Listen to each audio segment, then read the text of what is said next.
میں بہت زیادہ تمہید بات نہیں کروں گا، بلکہ جو میرا حصہ ہے اس ورکشاپ میں اس پہ فوراً سے اپنی بات کو لے کر جانا چاہوں گا، تو کیونکہ اس کے بعد 2 اہم مقررین موجود ہیں، ان کے الگ الگ ٹاپکس ہیں۔ بس اتنی بات کہنا چاہوں گا کہ یہ قیامت کی علامات کا موضوع ہمارے یہاں آج کل معاشرے میں افسوس کے ساتھ ایک بہت زیادہ سنجیدہ موضوع رہا نہیں ہے۔ کیا خبر بہت سے لوگ اس طرح کے موضوع کو بس خالی ایک دلچسپی کے لیے، ایک شوق کے لیے سننے کا جذبہ رکھتے ہیں۔ بہت سے کلپس اور ویڈیوز بعض مرتبہ ہم تک پہنچتے ہیں جو دجال اور یاجوج ماجوج وغیرہ وغیرہ کے تعلق سے مختلف نظریات پیش کرتے ہیں، اور عام طور پہ نوجوان نسل اس کی طرف کھینچی چلی جاتی ہے، اسے لگتا ہے کہ جیسے کہ یہ بھی بہت دلچسپ موضوع ہے۔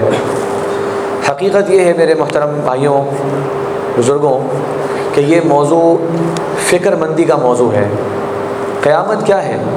قیامت اس دنیا کا خاتمہ ہے، اور وہ خاتمہ صرف ان علامات کے ساتھ ہر ایک کا نہیں ہوگا، ہمارا اور آپ کا خاتمہ موت سے ہو جائے گا۔ تو اللہ کے نبی صلی اللہ علیہ وسلم کی حدیث ہے من مات فقد قامت قیامتہ، جس کو موت واقع ہو گئی اس کی تو قیامت قائم ہو گئی۔ تو دنیا میں آنے والے بیش بہا لوگ ایسے ہیں جنہوں نے یہ علامات اس انداز سے دیکھی نہیں، لیکن نبی کریم صلی اللہ علیہ وسلم نے اس امت کے ساتھ خیر خواہی کرتے ہوئے، چونکہ قیامت تک آپ صلی اللہ علیہ وسلم کے علاوہ کوئی اور نبی نہیں آنا، تو جو آخری دن تک اس دنیا کے حالات و احوال ہونے ہیں، آپ صلی اللہ علیہ وسلم کی احادیث میں ہمیں ان کی بھی مکمل تفصیلات ملتی ہیں۔ یہ دین اسلام کی ایک عظمت کا موضوع ہے، اور چونکہ میں اور آپ ایک فتنوں کے زمانے سے گزر رہے ہیں، آخری زمانے کے قریب ہو رہے ہیں، تو ہمیں فکر مند ہونا چاہیے کہ اس تعلق سے ہمارے نظریات کتاب و سنت کے مطابق ہوں۔ اصل علامت قیامت کا موضوع کا حاصل یہ ہے کہ چونکہ یہ ایک آنے والے مستقبل اور غیب سے اس کا تعلق ہے، تو قرآن و حدیث میں جو بات اس تعلق سے بتلائی گئی ہے، میرے اور آپ کے دل میں وہ بات اتر جائے، اور میرے اور آپ کے عقیدے نظریے کا وہ بات حصہ بن جائے۔ اصل ہماری انشاءاللہ آج کی اس نشست کا یہ مقصد ہوگا۔ اس کے بعد میں بات اپنی شروع کرتا ہوں۔ میرے حصے کے جو 2 موضوعات ہیں، ان میں پہلا موضوع حضرت امام مہدی کے بارے میں ہے، اور دوسرا موضوع یاجوج ماجوج کے تعلق سے ہے۔ تو میں انشاءاللہ کوشش کرتا ہوں کہ یہ 1 گھنٹے سے کم میں انشاءاللہ یہ دونوں موضوعات ہم جتنا ہو سکے اس کو کور کر لیں۔ سب سے پہلے امام مہدی، یقیناً آپ تمام حضرات نے ان کا نام سنا ہوا ہے، بار بار ذکر آتا ہے، تو پوچھتے ہیں امام مہدی کون ہے، کب آئیں گے، کیا ان کا کردار ہوگا، کیا ان کی صفات ہوں گی، کس طرح کے اعمال یہ انجام دیں گے۔ بلکہ بعض مرتبہ تو لوگ یہ سوال بھی کر لیتے ہیں کہ بھائی ہم تو امام مہدی کا انتظار کر رہے ہیں، جب وہ آئیں گے تو شاید کچھ حالات اور واقعات تبدیل ہوں۔ تو قرآن اور حدیث میں اس تعلق سے ہمیں کیا بات سمجھائی گئی ہے، آئیے انشاءاللہ اس کی روشنی میں آگے بڑھتے ہیں۔ سب سے پہلی بات یاد رکھیے گا کہ امام مہدی کا جو عقیدہ ہے اس کا ذکر قرآن مجید میں موجود نہیں ہے، بلکہ آپ صلی اللہ علیہ وسلم کی احادیث میں ہے۔ اور ایک مسلمان جس طرح سے قرآن کی ہر بات کو ماننے کا پابند ہے، بالکل اسی انداز میں نبی کریم صلی اللہ علیہ وسلم کے تمام ثابت شدہ فرامین کو بھی ماننے کا پابند ہے۔ اللہ تعالیٰ کا فرمان من یطع الرسول فقد اطاع اللہ، جس نے نبی کریم صلی اللہ علیہ وسلم کی اطاعت کی، تحقیق اس نے اللہ کی اطاعت کی۔ اور فرمایا وما آتاکم الرسول فخذوہ، اور جو تمہیں رسول دے دیں اسے لے لو، وہ معلومات ہو، وہ خیر ہو، وہ علم ہو، وہ مستقبل کی خبریں ہوں، جو کچھ تمہیں رسول دیں وہ لے لو۔ وما نہاکم عنہ فانتہوا، اور جس سے تمہیں روک دیں، منع کر دیں، اس سے رک جاؤ۔ تو امام مہدی کے تعلق سے جو احادیث ہیں وہ صحیح احادیث ہیں، مستند احادیث ہیں، اوتھینٹک احادیث ہیں، اور میں نے ایک لفظ لکھا ہوا ہے کہ معنوی طور پر تواتر اختیار کر چکی ہیں۔ تواتر کا مطلب ہوتا ہے کہ اتنی کثرت سے وہ احادیث ہم کو ملتی ہیں کہ اس میں شک کی کوئی بھی گنجائش باقی نہیں رہتی۔ بے شمار حدیث کے راوی ان احادیث کو آگے بیان کرنے والے ہیں۔ کچھ اعداد و شمار میں انشاءاللہ آگے جا کے ذکر کروں گا آپ کی معلومات کے لیے۔ دوسری بات یاد رکھیے گا کہ یہ آخری زمانے میں قرب قیامت کی بڑی نشانیوں میں سے ہے۔ کیا مطلب؟ دیکھیے قیامت کی علامات دو طرح کی ہیں، چھوٹی علامات، بڑی علامات۔ بڑی علامات میں اللہ کے نبی صلی اللہ علیہ وسلم نے 10 علامتوں کا ذکر فرمایا، باقاعدہ ایک ہی حدیث میں آپ نے 10 کی 10 علامتوں کا ذکر فرمایا، لیکن آپ نے اس میں یہ نہیں بتایا کہ یہ اسی ترتیب سے ہیں یا یہ مختلف موقعوں پر ظاہر ہوں گی، تو ترتیب اس میں نہیں ہے، صرف 10 کی 10 علامات جمع ہو چکی ہیں۔ اب جو امام مہدی کا ظہور ہے اس کا ان 10 علامتوں میں ذکر موجود نہیں ہے، تو بعض علماء کرام کہتے ہیں کہ جو احادیث کو پڑھنے سے معلوم ہوتا ہے کہ یہ ان 10 علامتوں سے بالکل پہلے ظاہر ہونے والی گویا آخری چھوٹی علامت ہے۔ ان 10 علامتوں کے علاوہ جو علامتیں ہیں انہیں علماء پہچان دینے کے لیے چھوٹی علامت قرار دے دیتے ہیں، تو گویا امام مہدی چھوٹی علامتوں میں سے سب سے آخری علامت ہے، یعنی ان کے بعد فوراً سے بڑی علامات کا ظہور شروع ہو جائے گا۔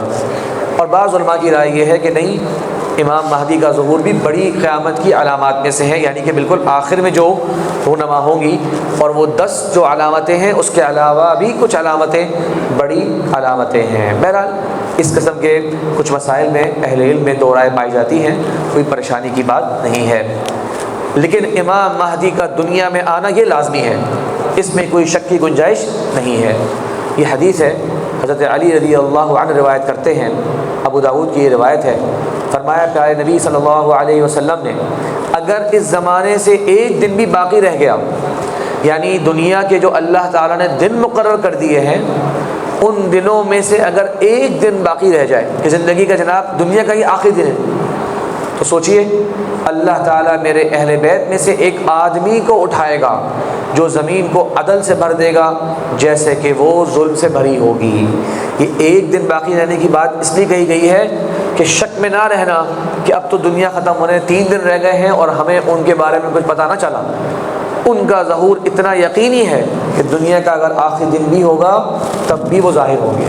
یہ اس بات کی تاکید کے لیے اللہ کے نبی صلی اللہ علیہ وسلم نے یہ اسلوب استعمال فرمایا۔ اور یہاں نوٹ کیجئے، یہاں پر 2 باتیں ہیں کہ میرے اہل بیت میں سے ہوگا، میرے خاندان سے ہوگا، میری نسل سے ہوگا، اور دوسری بات یہ ہے کہ ان کا ایک بہت بڑا کردار یہ ہوگا کہ زمین میں ظلم و زیادتی خوب عام ہو چکی ہوگی اور وہ زمین کو عدل اور انصاف سے بھر دیں گے۔ اب بات کرتے ہیں تھوڑی امام مہدی کے ظہور کے تعلق سے کچھ علماء کے اقوال اور حدیث کی کتابوں میں جو ذخیرہ موجود ہے وہ کس نوعیت کا ہے۔ یہ ایک بڑے امام ہیں، امام السفارینی رحمہ اللہ، عقیدے کی بڑی بنیادی کتاب ہے ان کی۔ وہ کہتے ہیں کہ مہدی کے ظہور کے تعلق سے جو احادیث ہیں وہ بہت زیادہ ہیں، یہاں تک کہ متواتر معنوی کے درجے کو پہنچ چکی ہیں، اور علماء کے درمیان اتنی عام ہو چکی ہیں کہ یہ مسئلہ ایک عقیدے کا مسئلہ بن چکا ہے۔ بات سمجھیے، کچھ مسائل ہوتے ہیں جن کا تعلق ہوتا ہے عمل سے، اور کچھ مسائل ہوتے ہیں جن کا تعلق ہوتا ہے عقیدے، نظریے، آپ کی سوچ و فکر سے۔ ایک مسلمان دونوں کو اہمیت دیتا ہے، ایمانیات پر ایمان بھی لے کر آتا ہے، اور جو احکامات اور عبادات دی گئی ہیں اس پر عمل بھی کرتا ہے۔ تو یہ جو اتنی بڑی احادیث ہیں اتنی تعداد میں، تو علماء نے اس موضوع کو عقیدے کی کتاب کی زینت بنایا کہ بھئی یہ ہمارے اسلام کے اہم ترین عقائد میں سے ہے کہ ہمارا اس پر ایمان ہو کہ امام مہدی نے آنا ہے۔ تو کہتے ہیں تو امام مہدی کے باہر آنے پر ایمان لانا واجب ہے، جیسا کہ یہ ہمارے عقائد کا حصہ ہے۔ یہ سعودی عرب میں ایک بڑے حدیث کے عالم دین ہیں، کا نام ہے الشیخ عبد المحسن بن حمد العباد حفظہ اللہ۔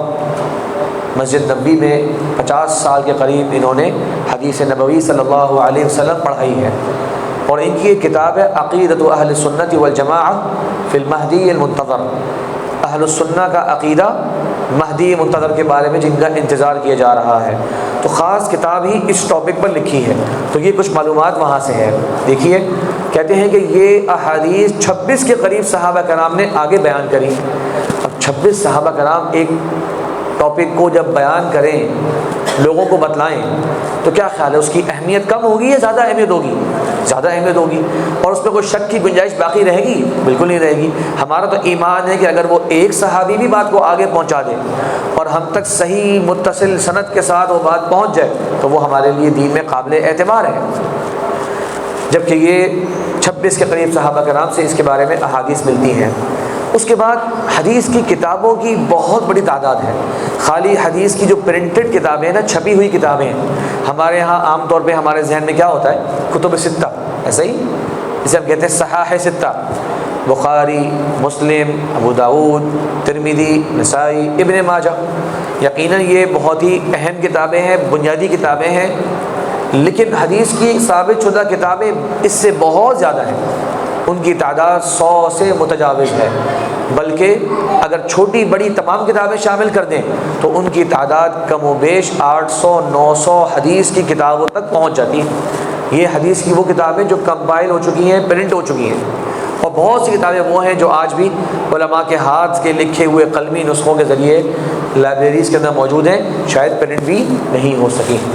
بہرحال تو نوٹ کیجیے آپ کہ حدیث کی 38 کتابوں میں امام مہدی کے تعلق سے احادیث موجود ہیں، اور ہمارے علماء کرام میں سے 10 ایسے علماء گزرے ہیں جنہوں نے اس ٹاپک پر الگ سے کتابیں بھی مرتب فرمائیں۔ تو یہ معلومات آپ کے لیے ہے تاکہ آپ کا ذہن اس والے سے مطمئن رہے کہ یہ ہم ایک خالص علمی ٹھوس شرعی ٹاپک کو ڈسکس کر رہے ہیں۔ یہ کوئی تاریخی بات نہیں ہے، یہ کوئی فیوچر کی پریڈکشن نہیں ہے، بلکہ یہ ہمارے عقیدے کا، ایمان کا ایک حصہ ہے۔ اب آتے ہیں امام مہدی کا تعارف کیا ہے اور مہدی لفظ کا مطلب کیا ہے۔ دیکھیے امام مہدی کا تعارف اللہ کے نبی صلی اللہ علیہ وسلم کی حدیث میں آتا ہے، آپ نے فرمایا کہ ان کا نام میرے نام جیسا، ان کے والد کا نام میرے والد کے نام جیسا ہے۔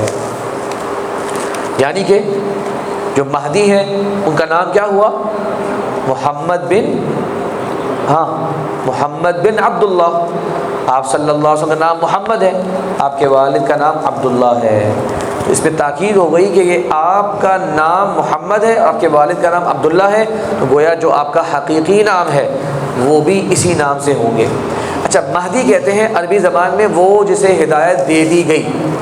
یعنی قاعدے اگر آپ میں سے کچھ سمجھتے ہیں عربی زبان کے گرامر کے تعلق سے، جن کو اس میں علم ہے، تو اسے ہمارے یہاں کہتے ہیں اسم مفعول کا صیغہ، کہ ہدایت دے دی گئی۔ ایک ہوتا ہے ہادی، ہدایت دینے والا، جو ہمارے نبی کریم صلی اللہ علیہ وسلم کا لقب تھا، کیونکہ آپ صلی اللہ علیہ وسلم کے ذریعے اللہ نے لوگوں کو ہدایت دی۔ اور ایک ہوتا ہے مہدی جسے ہدایت دے دی گئی۔ تو ان کا مقام مرتبہ بیان کرنے کے لیے انہیں یہ ٹائٹل دیا گیا، یہ لقب دیا گیا کہ وہ ہدایت یافتہ ہوں گے، وہ راہ ہدایت پر ہوں گے، ان کو اللہ تبارک و تعالیٰ نے دین کی بہترین سمجھ بوجھ عطا فرمائی ہوگی۔ یہ حدیث اس تعلق سے ابو داؤد ابن ماجہ میں فرمایا پیارے رسول صلی اللہ علیہ وسلم نے، مہدی میری نسل یعنی میرے نسب اور اہل بیت فاطمہ کی اولاد سے ہوگا۔ البتہ اس حدیث کی سند میں ایک کمزور راوی ہے، تو بعض علماء کرام کہتے ہیں کہ یہ مستند روایت نہیں، لیکن آپ کی نسل سے ہونا ضروری ہے۔ البتہ کس لڑی سے ہوگا اس کے بارے میں کوئی مستند روایت نہیں ملی۔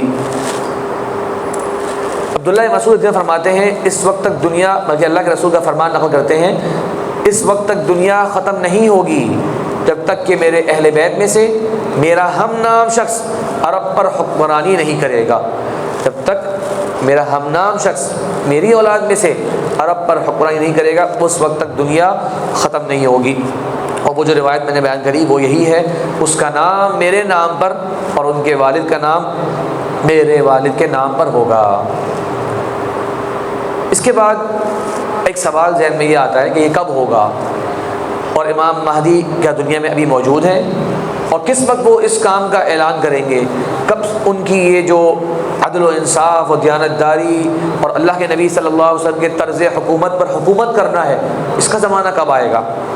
اس تعلق سے اللہ کے نبی صلی اللہ علیہ وسلم کی حدیث ہے، اور میں کوشش کری ہے جتنی احادیث ہوں مستند ہوں، اور اگر کسی ایک دو حدیث میں کوئی اہل علم نے کلام کیا ہے کہ وہ بہت مستند نہیں ہے تو میں نے ذکر کر دیا ہے۔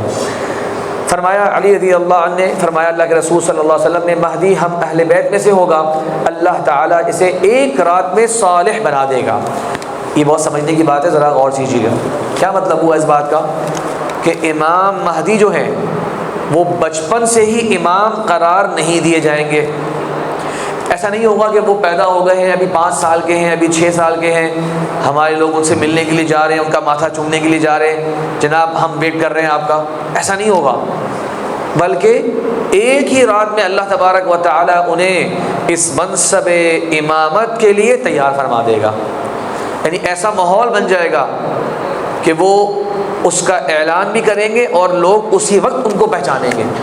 اب میں نے اور آپ نے کوشش کرنی ہے کہ ہمارا بھی اسی گروہ سے تعلق بنے جو اللہ کے نبی صلی اللہ علیہ وسلم کے سچے دین کو منعن اسی طرح اپنانے والے ہیں. اور فرمایا کہ وہ اس وقت تک لڑتا رہے گا اور قیامت کے دن تک جب بھی مارکے ہوں گے وہ اس میں غالب رہیں گے. مطلب اللہ تبارک و تعالی ان کا جھنڈا گرنے نہیں دے گا، انہیں ہمیشہ اللہ تبارک و تعالی ترقیاں عطا فرماتا رہے گا. اب نوٹ کیجئے، فرمایا پھر عیسیٰ بن مریم اتریں گے تو اس گروہ کا امیر کہے گا آئیے ہمیں نماز پڑھائیں. اس پر عیسیٰ علیہ السلام جواب دیں گے نہیں، اللہ کی طرف سے اس امت کو ایک عزت و شرف بخشا گیا ہے کہ تم بعض ایک دوسرے پر امیر ہو، یعنی کہ تمہاری امت کا جو امام ہے اور امیر ہے وہ تم میں سے ہی ہوگا. تو عیسیٰ علیہ السلام اس امتی، اس امیر کی قیادت میں نماز پڑھیں گے. ذرا سوچیے. اب عیسیٰ علیہ السلام کے بارے میں تصور کر رہا ہوں کہ آپ حضرات کے ذہن میں یہ عقیدہ واضح ہے انشاءاللہ، اور یہ کثیر تعداد میں احادیث ہیں، صحیح مسلم کی احادیث ہیں، قرآن مجید کے اندر بھی آیات اس بارے میں موجود ہیں. وہ یہ کہ عیسیٰ علیہ السلام کو اللہ تعالیٰ نے زندہ اٹھا لیا اور یہودی انہیں قتل نہیں کر سکے، وہ اللہ کے پاس موجود ہیں. قیامت سے پہلے دمشق کے علاقے میں ایک مسجد ہے، مسجد المنارہ البیضاء، سفید مینارے والی مسجد، وہاں پر وہ اتریں گے اور جب نماز کا وقت آئے گا تو وہ اہل ایمان کا جو ایک لشکر وہاں ہوگا ان کا امیر ان سے کہے گا آگے بڑھیے نماز پڑھائیے. وہ کہیں گے نہیں، تمہارا اللہ تعالیٰ نے مقام یہ رکھا ہے اس امت کا عزت و شرف کہ تم ہی ایک دوسرے پر امیر رہو گے، میں تمہارا امیر نہیں ہوں، تم ہی امام بنو اور تم ہی امامت کراؤ. اب یہاں پر کون ہوگا وہ امام، ان کا نام کا ذکر نہیں ہے، لیکن یہ اہل علم نے استدلال کیا کہ جس شخص کی قیادت میں حضرت عیسیٰ علیہ السلام نماز پڑھیں گے یقیناً یہ وہی اللہ کے نبی صلی اللہ علیہ وسلم کی نسل سے امام مہدی ہوں گے جن کا یہ مقام مرتبہ اور شرف ہے. تو اس سے فائدہ یہ معلوم ہوا جو میں نے ہیڈنگ لگائی تھی، امام مہدی کے ظہور کا وقت بالکل آخری وقت ہے جب عیسیٰ علیہ السلام بھی اتر جائیں گے اور دجال کے ظہور کے بعد عیسیٰ علیہ السلام اتریں گے، اس کو قتل کریں گے اور یہ اس دوران امام مہدی بھی موجود ہوں گے. اب دیکھیے احادیث کے اندر کس انداز سے توسع پایا جاتا ہے. آپ صلی اللہ علیہ وسلم کی احادیث میں امام مہدی کا حلیہ بھی ملتا ہے، آپ کا گیٹ اپ کیسا ہوگا، آپ کس طرح سے دکھتے ہوں گے. فرمایا آپ صلی اللہ علیہ وسلم نے مہدی میں سے ہوگا اور ان کی پیشانی، ماتھا جسے ہم کہتے ہیں، یہ چوڑی ہوگی. پیشانی کے آگے سے یعنی کہ بال جھڑے ہوئے ہوں گے، یعنی چوڑی ہوگی، اور بال بھی جسے کہتے ہیں کہ کچھ نہ کچھ جھڑ گئے تو ماتھا ذرا اور گھنا ہو گیا. آپ کی ناک اونچی اور لمبی ہوگی اور زمین میں عدل و انصاف کو عام کریں گے جس طرح ظلم و زیادتی سے بچ جائے گی. تو یہ آپ صلی اللہ علیہ وسلم نے ان کے حلیے کے حوالے سے 2 صفات بیان فرمائی. اب یہ سوال ہے کہ کب تک دنیا میں رہیں گے؟ 10 دن کے لیے آئیں گے، 20 دن کے لیے آئیں گے، 10 سال کے لیے آئیں گے، پوری زندگی مطلب 50-60 سال یہاں گزاریں گے، کیا معاملہ ہے؟ یہ بھی الحمدللہ حدیث میں موجود ہے یہ موضوع. فرمایا آپ صلی اللہ علیہ وسلم نے کہ میری امت کے آخر میں مہدی آئیں گے، اللہ تبارک و تعالیٰ ان کی وجہ سے یعنی ان کے عدل و انصاف کی وجہ سے زمین میں خوب بارشیں نازل فرمائیں گے اور زمین اپنا سبزہ نکالے گی اور صحیح آدمی کو بھی مال دیا جائے گا، اور یعنی کہ ہر آدمی کو مال دیا جائے گا، اور جانور اتنے بڑھ جائیں گے اور امت کی تعداد بھی بہت بڑھ جائے گی. اب آخری جملہ سنیے، وہ 7 یا 8 سال زندہ رہیں گے. تو امام مہدی کا جو وقت ہے حکومت کرنے کا، دنیا میں رہنے کا، امامت کے اعلان کے بعد وہ 7 یا 8 سال ہے، اور اس میں دیکھیے اتنی بڑی تاثیر ہوگی، برکتیں زمین سے نکلیں گی، آسمان سے بارشیں اتریں گی، لوگوں کے مال میں، جانوروں میں خوب بڑھوتری ہوگی، اور یہ ان کے عدل و انصاف کا ایک مظہر ہوگا. یہ بات میں نے آپ کے سامنے پیش کر دی. امام مہدی کے بارے میں مختلف لوگوں نے دعویٰ کیا اور یہ دعویٰ ان کا درست نہیں ہے.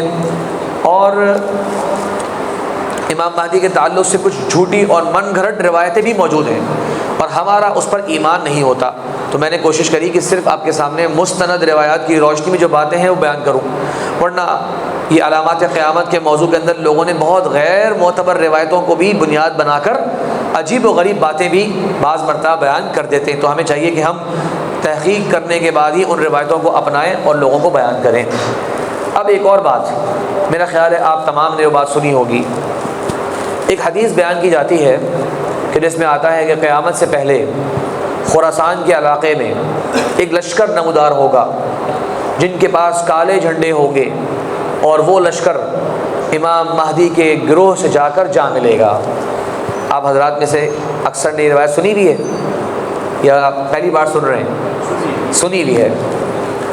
اچھا، اب اس کی وجہ سے خراسان کے لشکر کی وجہ سے مختلف تحریکیں جو خراسان سے بڑھی، انہوں نے اپنے آپ کو وہ تحریک بھی قرار دینا شروع کر دیا کہ دیکھو جناب، جن کا ذکر حدیث میں آتا ہے کہ لشکر خراسان سے اٹھے گا، ہمارا تعلق بھی خراسان سے ہے، کالی پگڑیاں، کالے جھنڈے یہ ہم نے لیے ہوئے ہیں، دیکھیں ہمارا یہ سمبل ہے، اور جناب بس امام مہدی کا انتظار کر رہے ہیں تاکہ ہمارا لشکر جا کر ان کو جوائن کر لیں۔ اب ایسی تحریکیں بے شمار آئی، ختم ہو گئیں، امام مہدی تو نہیں آئے۔ تو بنیادی بات یہ ہے کہ اس بارے میں جو حدیث بیان کی جاتی ہے وہ جامع ترمذی میں ہے، اور اس حدیث کو ذکر کرنے کے بعد امام ترمذی خود کہتے ہیں ھذا حدیث غریب، اور امام ترمذی کا کسی حدیث کے بارے میں یہ کہنا کہ یہ حدیث غریب ہے، ان کا مطلب یہ ہوتا ہے کہ یہ حدیث مستند نہیں ہے۔ اب جنہوں نے وہ روایت لکھی وہ خود کہہ رہے ہیں یہ مستند نہیں ہے، لکھ دی اس لیے کہ تاکہ آپ کو پتہ رہے کہ انہیں اس روایت کے بارے میں پتہ تھا، ان سے مخفی نہیں تھی یہ روایت، وہ جانتے تھے، تنبیہ کر دی کہ لیکن یہ مستند نہیں ہے، اس کی سند میں کمزوری ہے۔ ہم لوگوں نے وہ روایت لے کر آگے بیان کر دی، اور جس محدث نے وہ روایت اپنی کتاب میں ذکر کری اور اسے خود کمزور قرار دیا، اس کا حکم چھوڑ دیا۔ کیا خیال ہے آپ کا؟ یہ صحیح روش تھی؟ یقیناً نہیں۔ اب آپ کہیں گے کہ جناب کیوں مستند نہیں ہے؟ اس کی سند میں 2 راوی ہیں، یا ایک راوی خاص سے ہمیں ذکر ہے، رشدین ابن سعد، یہ کمزور راوی تھا، اس کے بارے میں ابن معین، ابن القطان، بڑے بڑے جو حدیث کے اسکالر گزرے، انہوں نے اس کو کمزور راوی قرار دیا۔ تو یہ حدیث جناب صحیح نہیں ہے۔ بے شک آپ کے کوئی پسندیدہ اسکالر صبح دوپہر شام اس حدیث کو بیان کریں، اور کوئی پسندیدہ گروپ اپنے اوپر اس کو فٹ کرنے کی کوشش کرے، اگر حدیث مستند ہوگی تب بات آگے بڑھے گی، مستند ہی نہیں ہے حدیث تو بات آگے بڑھانے کا کوئی فائدہ بھی نہیں ہے۔ اچھا، اس تعلق سے امام ابن کثیر رحمہ اللہ، آپ سب نے نام سنا ہوگا، مشہور کتاب ہے ان کی تفسیر ابن کثیر، ان کی ایک کتاب ہے البدایہ والنہایہ، تاریخ کے اوپر، انہوں نے بھی اس حدیث کو ذکر کیا اور کہا کہ خلاصہ اور تحقیق یہ ہے کہ اس بارے میں کوئی روایت مستند نہیں ہے، اس بارے میں کوئی بھی روایت مستند نہیں ہے۔ چنانچہ مختلف طریقے اور انقلابات اپنے اوپر جب اس روایت کو فٹ کرتے ہیں تو ہمیں چاہیے کہ ہم اس کی تصدیق نہ کریں۔ چلیے، یہ مختصر ہماری بات ہو گئی ہے امام مہدی کے تعلق سے، کیونکہ وقت آپ کے پاس بھی کم ہے اور ہمارے جو دیگر مشائخ کرام یہاں موجود ہیں انہوں نے بھی تفصیل سے اپنی پریزنٹیشن پیش کرنی ہے۔ تو اگر میں پوچھ سکوں یہاں پہ امام صاحب سے، اگر عشاء کی جماعت کب ہوتی ہے؟ 7:45 بجے جماعت ہے اور اسی ٹائم پر ہوگی۔ ٹھیک ہے، چلے میں انشاءاللہ کوشش کرتا ہوں کہ 20-25 منٹ میں بھی بات مکمل کر لوں، تاکہ پھر انشاءاللہ شیخ صاحب اپنی گفتگو عشاء سے پہلے ہی شروع کر دیں۔ تو میرا اندازہ ہے، کوشش کی ہے کہ امام مہدی کے تعلق سے مختصراً آپ کے ذہن میں ایک خاکہ اور ان کے بارے میں جو احادیث ہیں وہ بنی ہوں گی۔ اور ایک بڑی کام کی بات آخر میں کرنا چاہتا ہوں کہ ہمیں یہ حکم بھی نہیں دیا گیا کہ امام مہدی کا انتظار کرتے رہو۔ کہیں کہیں لکھا ہوتا ہے کہ مہدی تیرے منتظر ہیں یا مہدی کے انتظار میں ہیں۔ کچھ لوگ مجھ سے وغیرہ سوال کر چکے ہیں کہ امام مہدی کب آئیں گے آخر، مطلب لگتا ہے کہ وہ بہت پریشان ہیں، امام مہدی کے آنے کے بعد ساری پریشانیاں حل ہو جائیں گی۔ میں اور آپ اللہ کی بندگی کرنے اور میں اور آپ دین اسلام کی تعلیمات پر بقدر استطاعت عمل کرنے کے پابند بنا کے بھیجے گئے ہیں، کسی کے انتظار سے آپ کے ایمان کو جوڑا نہیں گیا۔ تو یہ ایک ایمانیات کا حصہ ہے، ہمیں ان سے محبت ہے، یہ اللہ کے نبی صلی اللہ علیہ وسلم کے نیک اور فرما بردار فرزند ہوں گے۔ اور ایک بات میں بتانا بھول گیا آپ کو، بعض علماء کی رائے یہ ہے کہ یہ حضرت حسن ابن علی رضی اللہ عنہ کی اولاد سے ہیں، یعنی آپ صلی اللہ علیہ وسلم کی نسل جو ہے وہ حضرت حسن اور حضرت حسین سے آگے بڑھی۔ تو ان کا تعلق حضرت حسن رضی اللہ عنہ کی اولاد سے ہے. یہ حدیث میں آتا ہے لیکن وہ اتنی مستند روایت تو نہیں ہے. البتہ اس کی تائید کے اندر ابن قیم اور دیگر علماء نے کچھ باتیں ذکر کی ہیں. وقت کی کمی کی پیش نظر میں ابھی اس بارے میں بات اسی پر اکتفا کرتا ہوں. اب آتے ہیں ایک اور بڑی قیامت کی علامات کی طرف، اور وہ ہے یاجوج اور ماجوج. انگلش میں اسے گوگ میگوگ کے نام سے لکھتے ہیں. یاجوج ماجوج کیا ہے؟ بظاہر شاید آپ کو لگ رہا ہو جنہیں اس بارے میں اتنی زیادہ سننے کو نہ موقع ملا ہو کہ جیسے کوئی دو بھائی ہیں. کیا خیال ہے؟ یاجوج و ماجوج دو بھائی ہیں یا دو لوگ ہیں یا دو قبیلے ہیں؟ یہ کیا ہے؟ یہ جواب اس کا یہ ہے کہ یاجوج اور ماجوج یہ دو بڑی قومیں ہیں. دو بڑی قومیں ہیں اور کافر قومیں ہیں، اللہ پر ایمان نہ لانے والی قومیں ہیں. ایک روایت یہ کہ یہ دو بڑی قومیں ہیں، اور ایک روایت یہ ہے کہ یہ ایک ہی قبیلے کا نام ہے یاجوج ماجوج. تو گویا یہ ایک ہی نام ہے یاجوج ماجوج. اور ایک روایت یہ کہ نہیں، یاجوج الگ قوم ہے اور ماجوج الگ قوم ہے، اور یہ دونوں کافر قومیں ہیں. یہ دونوں آراء اہل علم میں پائی جاتی ہیں. اللہ عالم. جو میری ذاتی طور پہ میں نے جو اس بارے میں مطالعہ کیا تو جو بہتر بات سمجھ میں آتی ہے کہ یہ ایک ہی قوم کا نام ہے. یاجوج ماجوج یہ ایک ہی قبیلے کا نام ہے. یہ الگ الگ دو لوگ قومیں نہیں ہیں بلکہ یہ ایک ہی قوم ہے. لیکن یہاں پر میں نے شاید ایک بات لکھ دی ہے تو میں نے تنبیہ کر دی تاکہ اگر آپ کے ذہن میں سلائڈ کے میں کوئی غلط فہمی نہ ہو جائے. اچھا، اب یہ کس نسل سے ہیں؟ حضرت نوح علیہ السلام کے بیٹے یافث بن نوح کی اولاد سے ہیں. حضرت نوح علیہ السلام کے تین بیٹے، ایک سام بن نوح ہے جو ایمان لے آئے تھے، آپ کے متبع تھے، اور ایک وہ ہیں جن کے بارے میں قرآن میں آتا ہے حتیٰ اذا، جسے کہتے ہیں اللہ کے نبی نوح علیہ السلام نے انہیں دین کی دعوت دی، اور آپ جانتے ہیں کہ وہ کہنے لگے کہ میں اس پہاڑ پہ چڑھ جاؤں گا جو مجھے بچا لے گا، اور ایک لہر آئی اور انہیں اس نے ختم کر دیا.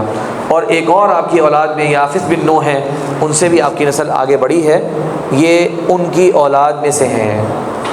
اچھا، یہ بات آپ کو دو باتیں سمجھا دے گی. ایک یہ کہ یہ ایک قوم ہے، دوسرا یہ کہ ابن آدم سے ہیں. تو کسی کے ذہن میں یہ نہ رہے کہ یہ کوئی الگ طرح کی مخلوق ہے، جیسے کوئی سمجھتا ہے کہ شاید یہ کوئی ایلینز کی طرح ہے. نہیں، بلکہ یہ بنو آدم میں سے ہی ہیں. حضرت نوح علیہ السلام اللہ کے نبی تھے نا، اللہ کے بندے تھے. ان کا بیٹا یافث وہ بھی بندہ تھا، انسان تھا، تو انہی کی اولاد میں سے ہیں. صحیح؟ تو یہ بات ذہن میں رہے کہ یہ انسانوں میں سے ہی ہیں. کیونکہ ایک مرتبہ میں نے صاحب کو سنا، وہ ایک غیر مستند روایتیں اس ٹاپک کے بارے میں بھی بہت ہیں، جہاں امام مہدی کے تعلق سے بہت ہیں وہاں یہاں بھی بہت ہیں. تو ایک روایت میں آتا ہے کہ ان کے اتنے لمبے لمبے کان ہوں گے کہ یہ اپنے کانوں کو بستر بچھا کر سویا کریں گے. یہ روایت بالکل مستند نہیں ہے بلکہ من گھڑت روایت ہے. اس کی ایسی روایتیں، اور میں آپ کو ایک ویسے آگاہی کی بات بتاؤں، حدیث کے معاملے میں ایک مسلمان کو ذرا حساس ہونا چاہیے، ورنہ ہمارے ہاں آج کل بہت سارے اسپیکرز، بہت سارے واعظین، بہت سارے مطلب میں کہہ سکتا ہوں کہ چلے دین کی نمائندگی کرنے والے کچھ علماء بھی بعض مرتبہ احادیث بیان کرنے میں بڑا تساہل کر جاتے ہیں. غیر مستند روایات کو برملا ایسے بیان کرتے ہیں کہ جیسے اس سے بڑی کوئی مستند روایت ہی نہیں ہے، جبکہ کیا پتہ وہ روایت بالکل جھوٹی روایت ہو. تو کسی مسلمان کو چاہیے کہ وہ حدیث کے معاملے میں احتیاط کرے اور حدیث کے جو مستند علماء ہیں انہی سے اس بارے میں رائے لیا کرے. چلیں، یہ بات ہو گئی کہ یہ کس نسل سے ہیں. اب ان کے حلیے کے بارے میں 4 باتیں ہیں، آپ نے نوٹ رکھنی ہیں. یہ حدیث میں ہے موجود، لیکن میں نے اس کو ذرا پوائنٹ کے اندر ذکر کیا تاکہ آپ کے ذہن میں بیٹھ جائے. اللہ کے رسول نے فرمایا کہ ان کے چہرے چپٹے ہوئے چہرے ہوں گے. چپٹے ہوئے چہرے سمجھتے ہیں آپ حضرات؟ یعنی چہرے کو اس کے جو خد و خال ہوتے ہیں نمایاں ہوتے ہیں. اور کچھ قومیں آپ نے دیکھی ہوں گی، آپ کو لگے گا جیسے کہ ان کی ناک جو ہے وہ پچکی بھی ہے، اور ان کے ہونٹ بھی جو ہے بہت چھوٹے سے ہیں، آنکھیں بھی بہت چھوٹی سی ہیں، جیسے ہمارے یہاں کہتے ہیں کہ جیسے کہ چہرے کو پچکا دیا گیا ہو، اس طرح کے ان کے چہرے ہوں گے. اس کے بعد آپ نے فرمایا ان کی آنکھیں چھوٹی ہوں گی، آنکھیں چھوٹی ہوں گی. اور آپ نے فرمایا ان کے بال سرخ مائل سیاہ ہوں گے، یعنی کہ مہندی کے رنگ کے یا براؤن رنگ کے جو ہے وہ ان کے بال ہوں گے، یعنی کالے بال نہیں ہوں گے بلکہ براؤن کی طرف ان کا رنگ مائل ہوگا. اور آپ نے فرمایا چہرہ چمڑا بھری ڈھال جیسے موٹے ہوں گے، یعنی کہ گول اور بھرے ہوئے ان کے چہرے ہوں گے. تو نوٹ کیجئے، چہرے چپٹے ہوئے، آنکھیں چھوٹی، بالوں کا رنگ سرخی کی طرف مائل، براؤن جیسے آپ کہہ سکتے ہیں، مہندی اور براؤن رنگ کا رنگ، اور چہرہ جو ہے وہ جو ڈھال ہوتی ہے، شیلڈ، یہ سامنے تصویر آپ کی آ گئی نا. تو پہلے آپ جانتے ہیں فائٹس کرتے تھے، وہ تلوار ایک ہاتھ میں اور دوسرے ہاتھ میں یہ شیلڈ رکھا کرتے تھے اپنے لیے، بچانے کے لیے اپنے آپ کو. تو اس طرح کے یعنی کہ گول اور بھاری ان کے چہرے ہوں گے. کیا خیال ہے، آپ کے ذہن میں کوئی تصور آیا ہے کسی قوم کا، کچھ لوگوں کا؟ ہاں، جسے آپ نے نام لیا، کچھ اہل علم بیان کرتے ہیں کہ یہ قریب مشابہت ہے چائنا کے لوگوں کی، اور اسی طریقے سے کوریا، اور اگر ہم پرانی قوموں میں چلے جائیں، جی جیپنیز کہہ لیجئے، پرانی قوموں میں چلے جائیں آپ، تو وہ یہاں پر تاتاری جو ہیں، ان کی جو باقیات ہیں، مغل جو یہاں پر رہے، مغل تو خیر بہت بعد میں آئے، تو ان کا حلیہ اس سے ملتا جلتا ہے. اچھا، اب کسی نے یہ نہیں کہنا کہ یہ چائنیز جو ہے نا یہ یاجوج ماجوج ہے، یہ غلطی نہیں کرنی آپ نے. خالی میں نے ایک سمجھانے کے لیے کہ ذرا آپ کے ذہن میں ایک تصویر رہے کہ اللہ کے نبی صلی اللہ علیہ وسلم جو حلیہ بیان کیا ہے وہ سمجھانے کے لیے تقریباً اس طرح کا ہے. تو یہ ایک سمجھانے کے لیے بات ہے، یہ نہیں کوئی آگے کل کو ہماری ورک شاپ سے یہ فائدہ لے کے جائے کہ بھائی آج سیکھا کہ یاجوج ماجوج چائنیز ہیں. ایسا کوئی نہ کرے، ٹھیک ہے؟ تو میرا تو اگر بچے بیٹھے تو میں ویسے ذرا یہ بات کر رہا ہوں، بڑے تو ماشاءاللہ سب سمجھدار ہیں. اچھا جی، اب یہ ایک بات ہو گئی کہ یہ ان کا حلیہ کیسا ہے، اور آپ کے ذہن میں یہ مزید بات پکی ہو گئی کہ یہ انسانوں میں سے ہیں، کیونکہ یہ حلیہ انسان کا ہی ہے، یہ حلیہ انسان کا ہی ہے. لیکن آپ صلی اللہ علیہ وسلم عرب سے مخاطب تھے، تو یہ عرب کا حلیہ نہیں ہے، یہ ہم سب جانتے ہیں، عرب قوموں کا حلیہ نہیں ہے. اس لیے آپ صلی اللہ علیہ وسلم نے اس کو اس انداز سے تفصیل سے الگ سے بیان فرمایا. اب آپ دیکھیے، یہ بہت اہم بات، ان کی تعداد کتنی ہے؟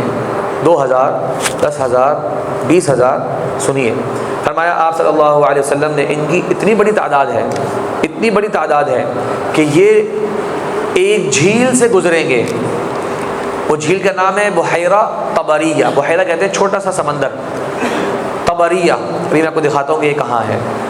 اس میں جو پانی ہوگا وہ سارے اس پانی کو پی جائیں گے، سارا کا سارا پانی پی جائیں گے وہ لوگ.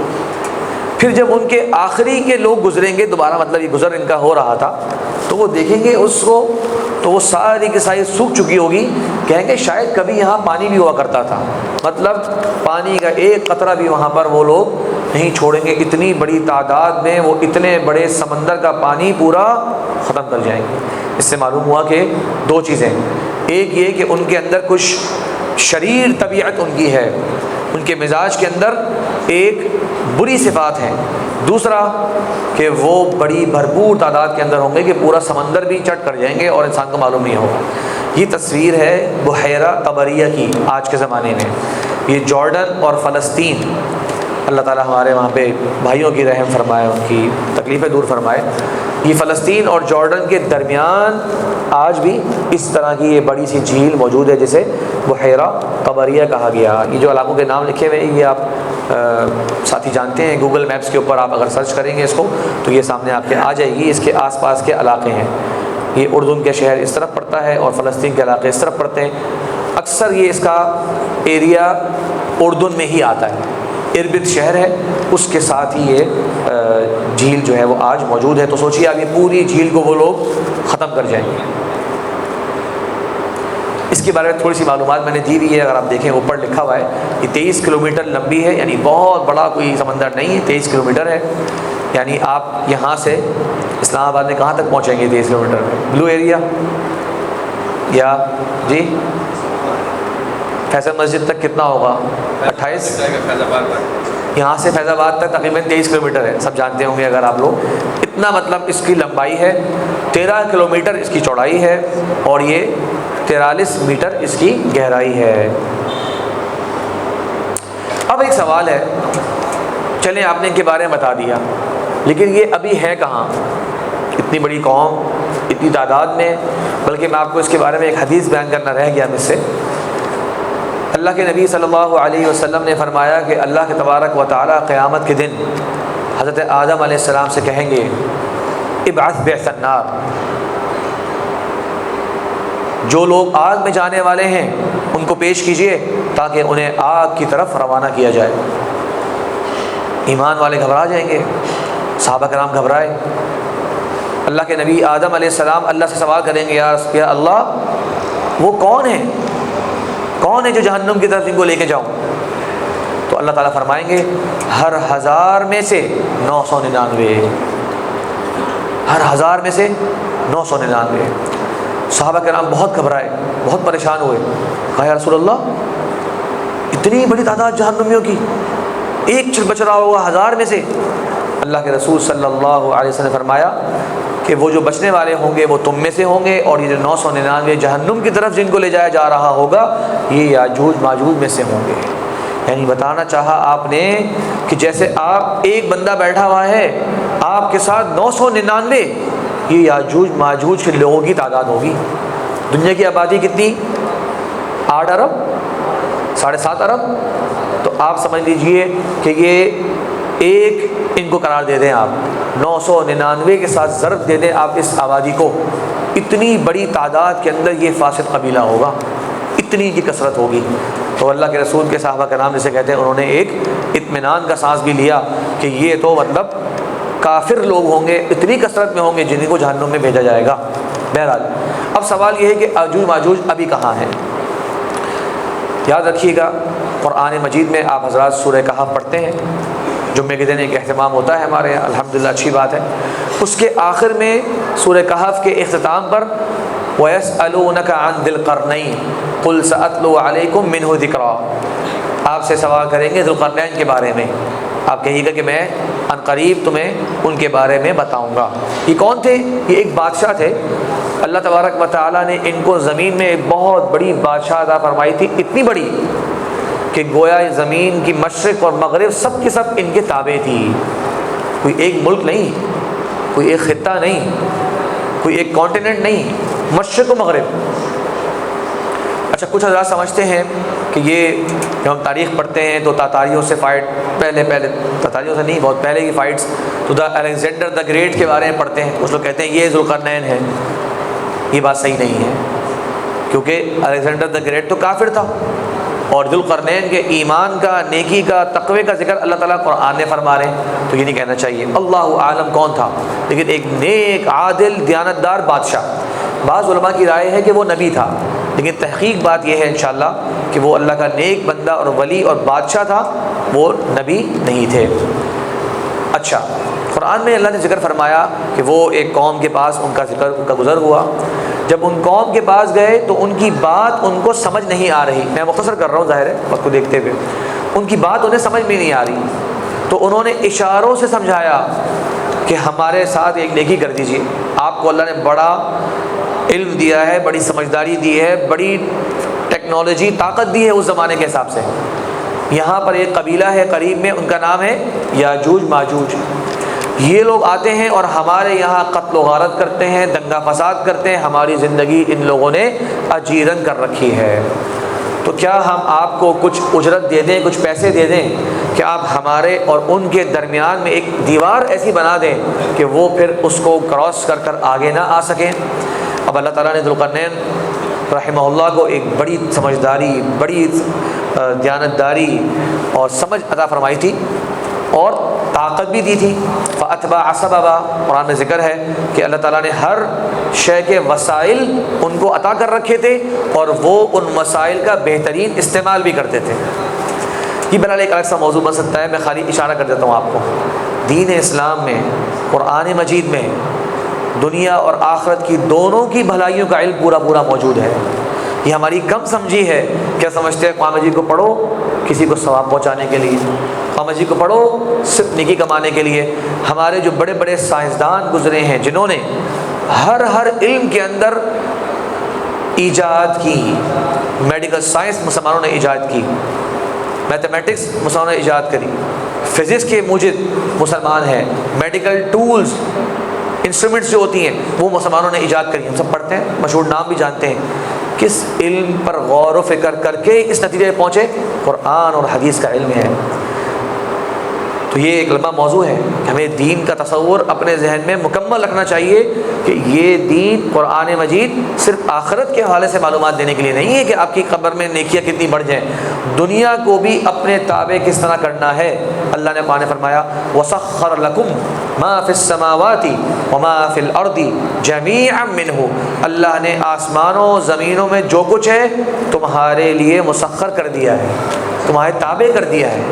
تم غور کرو، فکر کرو، ترقی کرو، انجینئرنگ میں آگے بڑھو، میڈیکل میں آگے بڑھو، دنیا کی جو سیوکس کی معاملات ہیں، سول کے معاملات ہیں، ان میں آگے بڑھو، یہ ہمارا کام ہے۔ بہرحال تو ذوالقرنین رحمہ اللہ نے کیا کیا، آپ حضرات نے شاید سنا ہوگا، یہ میں نے سورہ کہف کا ہی مفہوم آپ کے سامنے لکھا ہوا ہے۔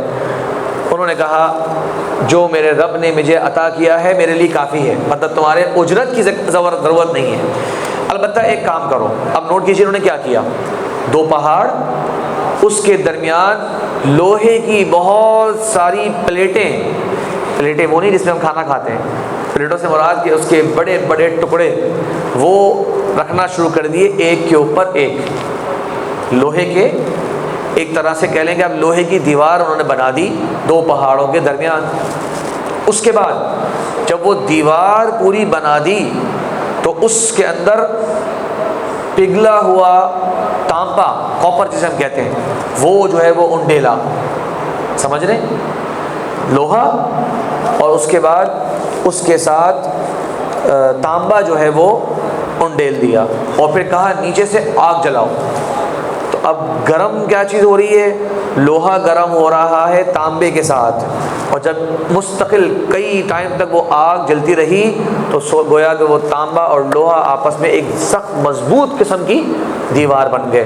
تو اس طرف دونوں لوہے ہیں اور درمیان میں اس کے تانبا ہے، جیسے ہمارے یہاں سیمنٹ ڈالتے ہیں، تو وہ تانبا ڈالا، اور اس کے بعد اس کو جب آگ جلائی نیچے کئی دن تک الاؤ جلایا پورے آگ کا، تو وہ باقاعدہ مضبوطی سے ایک طاقتور ترین دیوار بن گئی۔ اس دیوار کی میں نے ایک تصویر آپ کو اندازہ کرانے کے لیے کہ کس طرز کی دیوار بنائی، وہ میں آپ کے سامنے پیش کرتا ہوں۔ دوبارہ تنبیہ کر دوں، یہ وہ دیوار نہیں ہے، اس انداز کی دیوار بنائی گئی۔ دیکھیے 2 پہاڑ ہیں، اس کے درمیان گویا ایک لوہے کی بڑی سی دیوار ہے، اور یہ آپ کو ایک سائڈ نظر آ رہی ہے دیوار کی، کہہ لیجیے اسی طرح دوسری طرف ہے، اور درمیان میں اس کے تانبا ہے۔ تصور آپ کے ذہن میں انشاءاللہ قائم ہو رہا ہے، تو اندازہ ہو رہا ہے۔ اب آپ دیکھیے، سوال ہی کریں گے آپ کہ جناب وہ ایک پہاڑ پہ چڑھ جائیں گے اور اس دیوار کو کراس کر کے آگے بڑھ جائیں گے، تو سوچیے اگر ایسا کرنا ہوتا تو حضرت ذوالقرنین اس موقع پر اللہ کا شکر ادا کرتے، اللہ کی رحمت کی طرف اس کی نسبت کرتے کہ یہ اللہ نے مجھے دی ہے۔ یہ تو بڑی کچی سی تدبیر ہوتی۔ معلوم ہوا کہ اس طرز کی دیوار تھی کہ کسی بھی طور پر وہ لوگ، اتنی ٹیکنالوجی ان کے پاس نہیں ہے کہ وہ اسے کراس کر سکیں۔ یہ ایمان والوں کا پکا اس پر ایک یقین ہونا چاہیے۔ یہ نہیں کہ ہم ایک بچگانے قسم کی بات کریں کہ جناب پہاڑ کے اوپر ہائکنگ کر کے وہ کراس کر لیں گے۔ اب اگر ایسا کچھ ہونا ہوتا تو قرآن میں اللہ تعالیٰ نے ان کی یہ سمجھداری اور ان کی یہ تدبیر کو کیسے بیان فرماتا اللہ تبارک و تعالیٰ۔ معلوم ہوا کہ وہ اس کو واقعی کراس کرنے کی اہلیت ان میں نہیں ہے۔ اب اس کے بارے میں حدیث میں آتا ہے کہ جب اللہ تبارک و تعالیٰ کا حکم ہوگا اور قیامت کے قریب کے جو واقعات ہوں گے، اور قیامت کی 10 بڑی علامات میں سے یہ ایک بڑی علامت ہے، جب حضرت عیسیٰ علیہ السلام دجال کو قتل کر چکیں گے۔ یہ بھی بات نوٹ کر لیجئے، صحیح مسلم کی حدیث ہے، عیسیٰ علیہ السلام دجال کا پیچھا شروع کریں گے، اور باب لد، یہ بیت المقدس سے 50 کلومیٹر کے فاصلے پر ایک جگہ کا نام ہے، مسجد اقصی بیت المقدس سے 50 کلومیٹر کا فاصلہ ہے لد شہر کا، اس کی جو انٹرنس ہے وہاں پہنچ کر عیسیٰ کو قتل کر دیں گے۔ اس کا پیچھا کرنا شروع کریں گے، ایک علاقہ ہے عقبۃ افیق، یہ جارڈن کا علاقہ ہے، وہاں سے وہ ان کے ساتھی دجال کا پیچھا کرنا شروع کریں گے، وہ ان سے بھاگے گا بچے گا، یہاں تک کہ لد کے مقام پر جا کر وہ حضرت عیسیٰ علیہ السلام دجال کو قتل کر دیں گے۔ اب سوچئے حدیث میں کیا آتا ہے، اہل ایمان دجال کو قتل کریں گے، گویا سکھ کا سانس لیں گے۔ حضرت عیسیٰ علیہ السلام کے ساتھ ایمان والے کون ہیں؟ امام مہدی کے ساتھ مل کر حضرت عیسیٰ علیہ السلام کو جوائن کیا ہے انہوں نے، اور اتنے بڑے سخت ترین فتنے دجال، جس کا آج انشاءاللہ آپ تفصیل سے ذکر سنیں گے شیخ عبداللہ شمیم کی پریزنٹیشن میں، اس کو قتل کر دیں گے حضرت عیسیٰ علیہ السلام۔ اب گویا وہ صبح کا سانس لیں گے۔ بعض روایت میں آتا ہے کہ اپنے اسلحے لٹکائیں گے اور آرام کریں گے کہ اسی وقت خبر آئے گی کہ ایک بہت بڑی فاسد قوم کا ظہور ہو چکا ہے دنیا میں، اور وہ ہے یاجوج ماجوج۔ اس موقع پر ان کا خروج ہوگا۔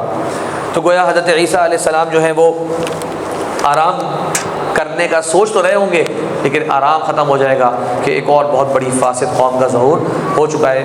صحیح مسلم میں آتا ہے کہ اللہ تعالیٰ ان کو اسی وقت خبر دے دیں گے کہ یہ ایسی فاسد قوم ہے کہ آپ اور آپ کے ساتھی ان پر غالب بھی نہیں آ سکیں گے۔ آپ اور آپ کے ساتھی نے دجال کو ادا کر دیا، لیکن یاجوج ماجوج کا خاتمہ آپ نہیں کر سکیں گے۔ یہ بھی بہرحال حدیث میں آتا ہے کہ وہ ایک دیوار کے پیچھے ہیں۔ یہ دیوار جو بتائی ہے میں نے آپ کو کہ جس طرح دیوار بنائی گئی، روزانہ وہ اس دیوار کو کھودتے ہیں۔ شام کا وقت ایسا ہو جاتا ہے کہ وہ اس دیوار میں ایک سوراخ کر لیتے ہیں، اور کہتا ہے ان کا سردار چلو بھائی شام ہو گئی، بہت تھک گئے ہیں، اب بقیہ کام کل آ کے کریں گے۔ صبح آتے ہیں تو وہ دوبارہ سے دیوار مکمل پوری ہو چکی ہوتی ہے۔ یہ حدیث صحیح ہے، مستند ہے، کہ یہاں تک ایک وقت آئے گا، ہے تو وہ کافر، لیکن وہ ان کا سردار ایک دن یہ الفاظ ادا کرے گا کہ چلو چلتے ہیں، کل انشاءاللہ ہم اس دیوار کو مکمل کھود دیں گے۔ جب اگلے دن آئیں گے تو دیکھیں گے وہ سوراخ ویسے کہ ویسا موجود ہے، مزید کھود کر اس سے نکلنے کے لیے وہ لوگ تیار ہو جائیں گے، اور اس طرح سے ان کا زمین میں انتشار اور پھیلاؤ ہو جائے گا۔ یہ حدیث ہے جو میں نے آپ سے بتایا۔ حدیث کے الفاظ پڑھ لیتے ہیں تاکہ آپ کے ذہن میں اس کا تصور واضح ہو جائے۔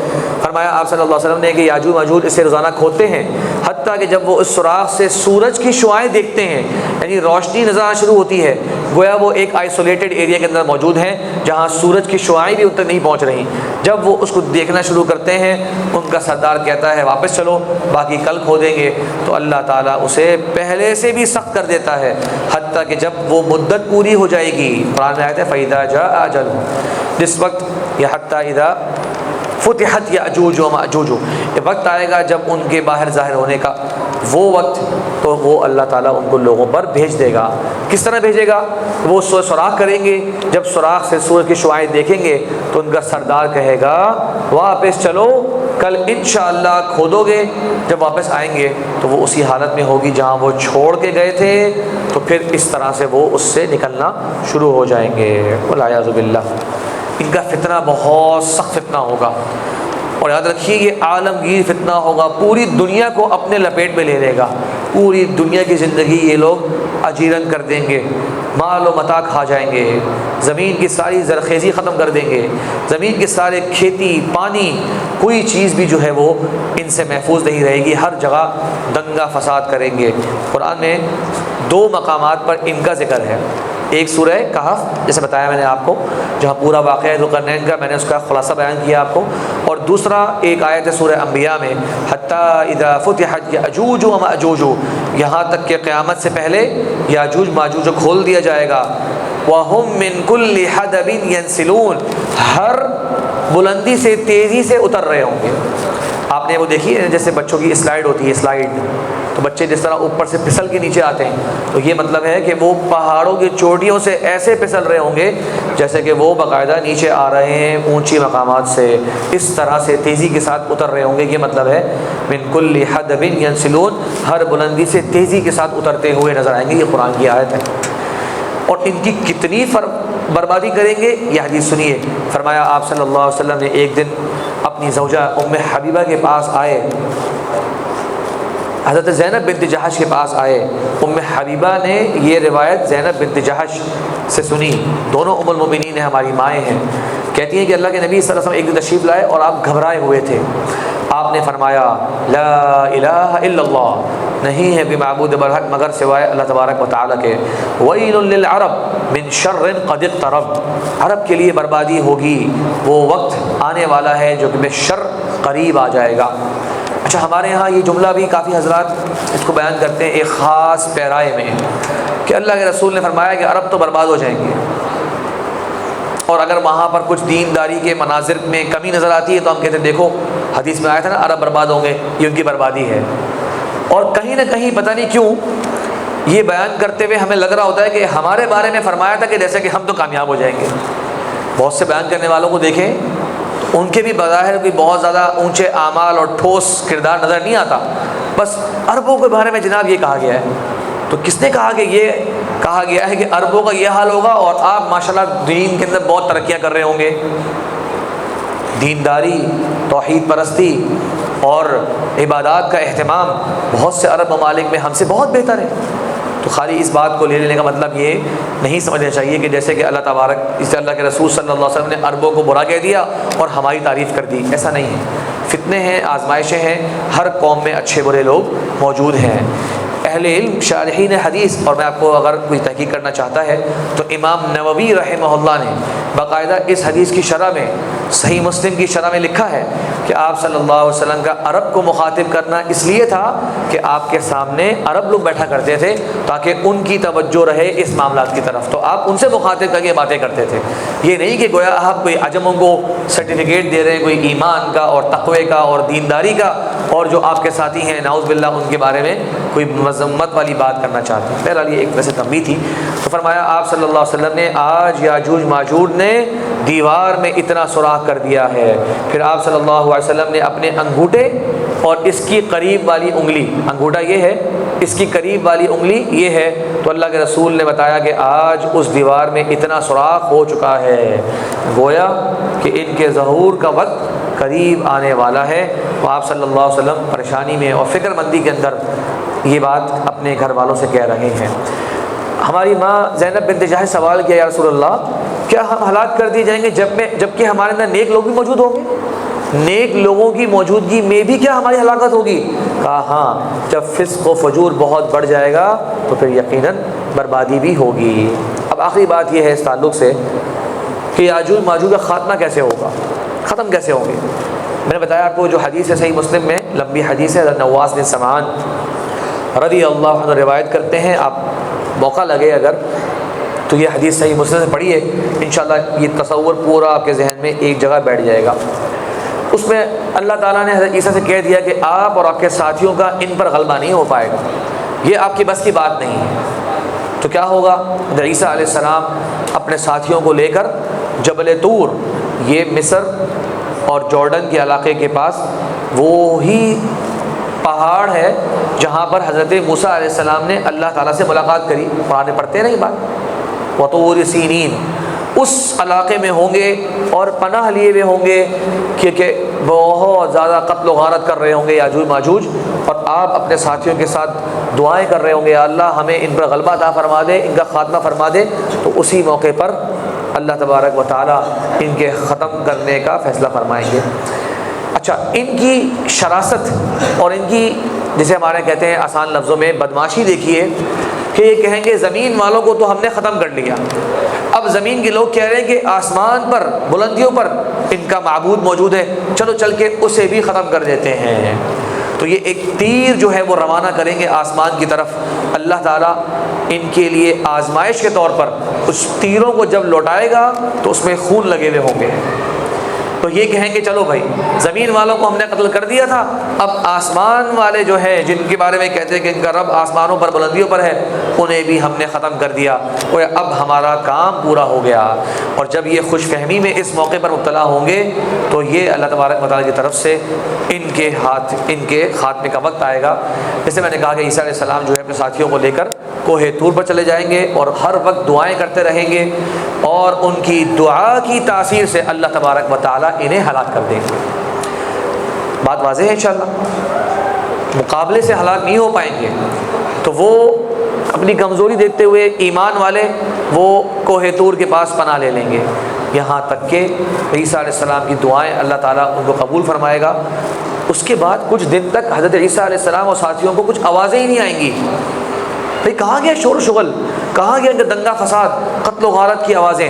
تو ان کے کچھ ساتھیوں سے وہ کہیں گے جاؤ ذرا دیکھ کر آؤ، ہم یہاں چھپے بیٹھے ہیں، دیکھ کر آؤ کیا حالات ہیں، دنیا میں کیا ہو رہا ہے، اتنے دن ہو گئے، کچھ دنوں سے ان کی آوازیں ہی نہیں آ رہی۔ جب وہ باہر آئیں گے ایک مقام پر تو دیکھیں گے کہ یہ ساری کی ساری قوم مردہ حالت کے اندر زمین پر پڑی ہوئی ہے۔ حدیث میں آتا ہے کہ ان کے گردنوں پہ اللہ تبارک و تعالیٰ ایک بیماری کا ظہور کر دیں گے جس کی وجہ سے ان کا خاتمہ ہو جائے گا۔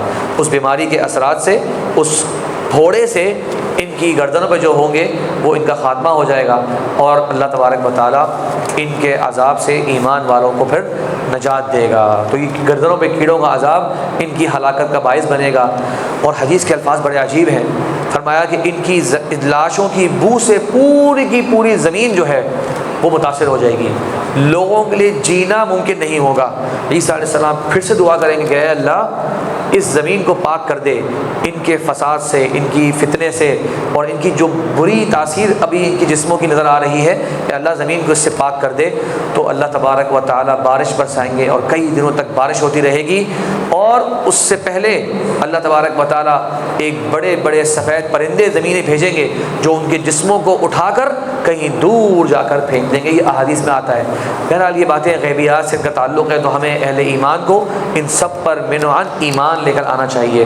کیسے پرندے ہوں گے، کس طرح سے اٹھائیں گے، کہاں جا کر پھینکیں گے، اس کا ذکر ہمیں موجود نہیں، نہ ہمیں اس کے بارے میں پتہ ہے، لیکن یہ صحیح احادیث میں اللہ کے رسول صلی اللہ علیہ وسلم کے فرامین ہیں۔ جو بارش ہوگی اس کے بعد کئی دن تک جب بارش ہوگی تو پھر زمین دوبارہ سے اپنی برکتیں نکالیں گی۔ نوٹ کیجئے، امام مہدی کا زمانہ عدل و انصاف کا زمانہ ہے، اس کے بعد یاجوج ماجوج کے فتنے اور دنگے فساد کا دور شروع ہوگا۔ ان کے قتل کے بعد دوبارہ سے آسمان سے بارشوں کا نزول ہوگا اور زمین سے رزق میں ایسی برکتیں آئیں گی۔ اور اس کی حدیث بڑی عجیب ہے، فرمایا آپ صلی اللہ علیہ وسلم نے ایک انار جو ہوگا، ہاں نوٹ کر رہے ہیں آپ، حدیث کے الفاظ لکھے گا آ رہے ہیں، فرمایا اللہ کے رسول صلی اللہ علیہ وسلم نے، یہ پوری حدیث میں آپ کے سامنے پڑھ کے سنا دی، یہ اسی کے سب الفاظ ہیں۔ فرمایا اللہ کے رسول صلی اللہ علیہ وسلم نے کہ ایک پوری جماعت، پورا گروہ ایک انار سے سیر ہو جایا کریں گے۔ ایک انار سب کی بھوک مٹانے کے لیے کافی ہوگا۔ اتنے بڑے بڑے انار ہوں گے کہ اس کے چھلکوں پر سایہ حاصل کیا کریں گے۔ دودھ میں اتنی برکت ہوگی، نوٹ کیجئے، کہ اونٹنی کا دودھ ایک جماعت کے لیے کافی ہوگا۔ ایک اونٹنی کے دودھ سے پوری جماعت جو ہے وہ دودھ پی لیا کرے گی۔ گائے کا دودھ لوگوں کے ایک قبیلے کے لیے کافی ہوگا، قبیلہ سمجھتے ہیں، وہ کافی ہوگا۔ بکری کا دودھ چھوٹے قبیلے کے لیے کافی ہوگا، یہاں تک کہ اس طرح کی خیر دنیا کے اندر عام ہو جائے گی۔ یہ بالکل آخری وقت ہے، اور پھر ان ایمان والوں پر اللہ تبارک و تعالیٰ ایک پاکیزہ ہوا کو بھیجے گا جو ان کے جسموں میں داخل ہوگی اور ہر مسلمان مومن کی روح کو قبض کر لے گی۔ بالکل آخری وقت کی بات ہے۔ اور اس کے بعد پھر زمین میں صرف اور صرف شرار الخلق، بدترین اللہ کی مخلوقات، یعنی کفر والے، اہل کفر، وہ باقی رہیں گے، اور ان کے اوپر پھر قیامت کی سخت ہولناکیاں اور سخت عذاب اور سختیاں جو ہیں وہ پھر اس کا ظہور ہوگا۔ تو یہ یاجوج ماجوج کے تعلق سے جو باتیں آپ صلی اللہ علیہ وسلم کی احادیث میں ذکر ہوئی وہ میں نے آپ کے سامنے پیش کرنے کی کوشش کری۔ اللہ سے دعا ہے کہ اللہ تبارک و تعالیٰ جو خیر کی اور بھلائی کی بات بتائی گئی، اللہ تبارک و تعالیٰ ہم سب کو اس کے بارے میں اپنے نظریات بنانے کی توفیق عطا فرمائے، اور ان فتنوں سے خود بھی آگاہ رہنا اور دوسروں کو بھی آگاہ کرنا، اس کی بہت ضرورت ہے۔ اور جیسے کہ میں نے کہا کہ یہ فکر مندی کے ٹاپکس ہیں۔ کیوں؟ امام مہدی کے ساتھ کون ہوگا؟ ہم اس قابل بھی ہوں گے کہ ان کا ساتھ دے سکیں یا نہ دے سکیں؟ یاجوج ماجوج کے ساتھ فتنہ، یاجوج ماجوج کے فتنے فساد سے بچنے والے کیا عام ہوں گے؟ ہماری اولادیں ہوں گی یا نہیں ہوں گی؟ کیا اتنا ایمان ہمارے اندر ہے کہ ہم اس موقع پر صحیح راہ پر چلنے والے ہوں گے اور بری راہ سے بچنے والے ہوں گے؟ یہ سب ہمارے اور آپ کی سوچنے کی باتیں، فکر مندی کی باتیں ہیں، اور اس کا حل یہی ہے کہ ہم اور آپ دین اسلام کی تعلیمات سے مخلص ہوں اور اس کو اپنی زندگیوں میں اپنانے کی کوشش کریں۔ اس میں میں انشاءاللہ اکتفا کرتا ہوں۔ جزاکم اللہ خیرا، سبحانک اللہم و بحمدک، اشہد ان لا الہ الا انت، استغفرک و اتوب الیک۔ السلام علیکم ورحمۃ اللہ۔